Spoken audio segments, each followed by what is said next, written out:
Vous pouvez également décider de limiter le nombre de lignes retournées par votre requête query en utilisant les mots-clés limite ou offset. Voyons comment utiliser là encore ces opérateurs.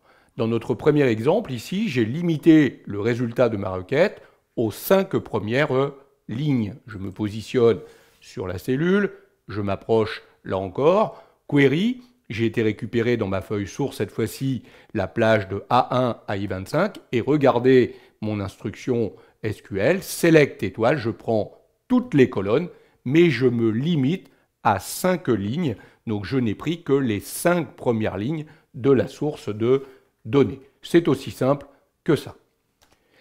Je vais ensuite pouvoir utiliser l'opérateur offset pour récupérer un nombre de lignes suivantes après avoir déterminé une limite de lignes. Par exemple, je vais décider ici de récupérer les 3 lignes suivantes après les 5 premières lignes.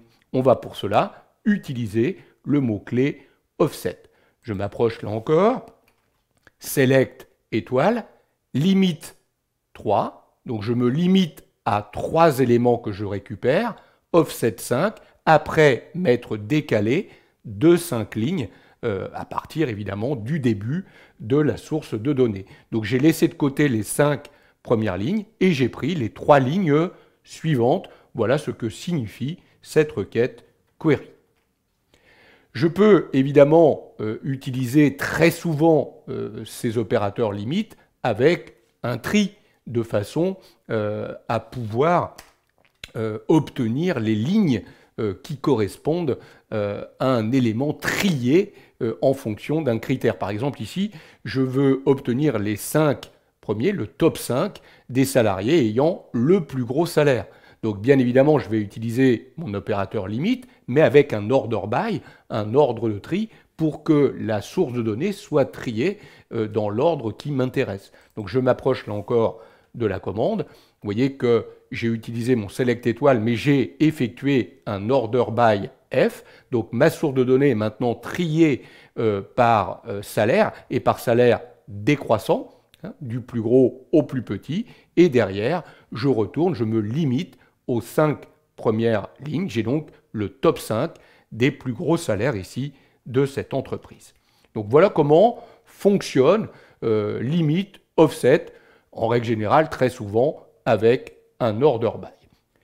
On a vu depuis quelques leçons vidéo différents opérateurs que l'on peut intégrer à une instruction select dans la fonction query. Attention de bien respecter l'ordre de ces opérateurs. On commence par l'instruction select, on poursuit par la clause where, le cas échéant, on intègre un group by, puis l'order by, enfin le limite et l'offset. Vous pouvez mélanger tous ces mots-clés à l'intérieur d'une instruction select dans une fonction query.